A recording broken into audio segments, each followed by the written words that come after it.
In this video, I'll be trying to find, photograph and film shorelarks. Back in February, I went down to Leysdown in Kent to look for some shorelarks that had been reported there. I'd only seen them once before and at a good distance, and this species, also known as a horned lark, is one I've always wanted to see. I headed along the beach, jumping the cedar fences, and out on the mudflats there were a few waders, like this oyster catcher, probing the mud for invertebrates.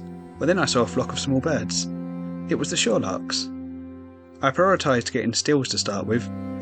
It was a bit overcast but bright enough.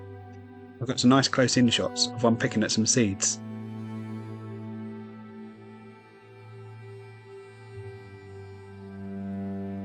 And I got this shot just about showing the horns that give rise to the horned lark name.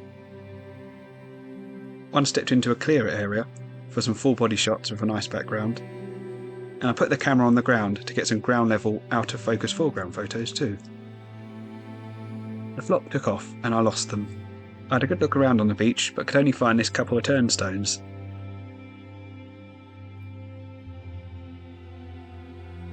So I walked back to my car and got my lunch, and there were a couple of pied wagtails on the sea wall. They were chasing after and catching flies.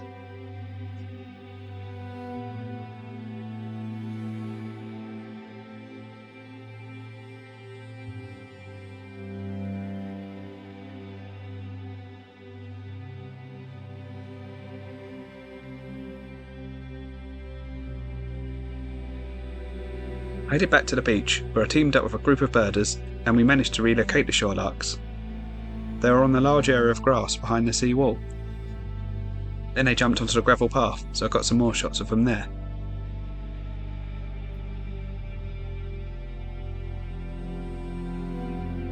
They flew back to the beach, into a more pebbly area. I decided to get some footage too.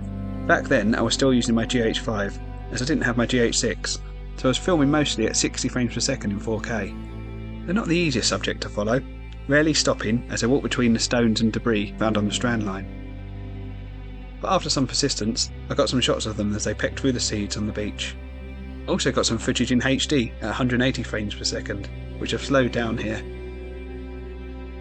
These photos and this footage were all taken with the Olympus 300mm F4 and the 2x Teleconverter to give me 600mm, which works out at 1200mm equivalent when you factor in the 2x crop factor of micro four thirds. It was fascinating watching them. Every so often a bird would fly over and they would hunker down, obviously unsure if it was a threat. They would then slowly emerge, looking around as they did, before getting on with the important stuff like finding seeds to eat. And while foraging, they'd happily flick away some quite large bits of debris and stone. And every so often they'd stop feeding to have a good look around, but then they'd start feeding again. In the UK, shorelarks are typically found on the strand line or the high tide mark on salt marshes, dunes and beaches, and their bright yellow and black face markings make them easy to distinguish from other larks and pipits you might encounter in this habitat. But the mottled brown coloration on the body and their habit of walking along rather than flying makes them hard to find, as I had found earlier that morning. As I watched them, the shorelarks would react to another potential threat: dogs. Thankfully, most of the day the dogs and the owners avoided the strand line where the shorelarks were. And I got some more stills, some nice portrait shots, a couple looking over a pebble ridge,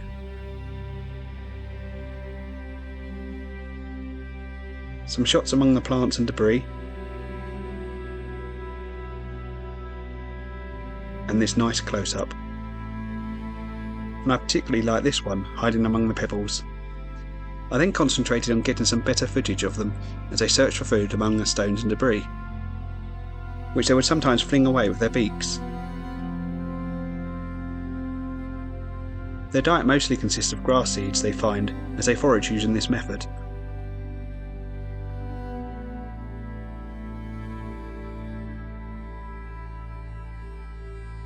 But on more open areas they will simply pick them up off the ground. The sun had been in and out all day, but popped out to give some nice warm light late in the afternoon, so I tried a few more stills. But I heard two more dog walkers approaching, and I heard one of them ask the other one what I was doing, and they said I was probably photographing the shorelarks, so I assumed they were going to go round me when this shorelark went to full alert. It then called and flew off, and the next thing I knew a puppy was in my face. Despite knowing what I was doing, and having the whole beach to go either side of me, they decided to let the dogs run up to me and scare off the shorelarks anyway. And they didn't come back again, sadly. I did try and get some shots of the sandling, but there was a stream of dog walkers flushing them along the shoreline. So I gave up and headed back to the car, but got a bonus encounter with a cooperative common redshank away from all the dog owners.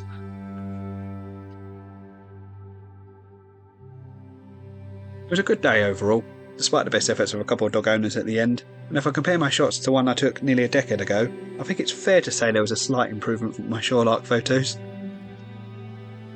Thanks for watching, and if you liked it, please consider giving it a like, drop us a comment if you feel like it, and do consider subscribing if you like this sort of thing.